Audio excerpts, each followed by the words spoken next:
i capi calabresi delle cosche che si trovano appunto giù hanno raccomandato a chi opera nelle locali qui della zona del Veneto di mantenere un profilo basso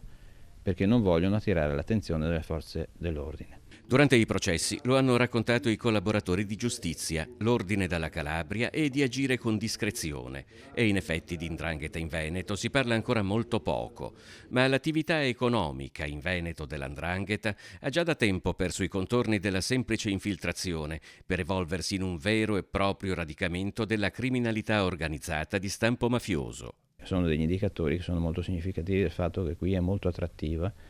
la nostra regione per le organizzazioni criminali e quindi qui va svolta l'attività di contrasto. C'è l''ndrangheta presente in queste 4 province qui, Verona, Vicenza, Padova e Venezia, e poi i casalesi sono in provincia di Venezia. Più di 30 anni fa Falcone aveva definito la mafia una potenza economica che agisce oltre i confini della Sicilia.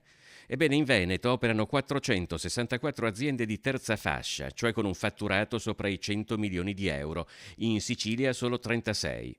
E allora è evidente che questo sia un territorio molto più attrattivo per gli affari e che sia riduttivo, se non addirittura fuorviante, indagare solo in certe regioni meridionali, quando i grossi fatturati avvengono qui. Ritengo che questo sia il momento,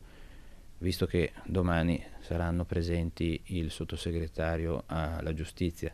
e il vicepresidente del Consiglio Superiore della Magistratura, per chiedere ad entrambi un apporto immediato di personale per rimpolpare questi organici che sono peraltro ridotti, che non tengono conto dell'evoluzione di questi ultimi anni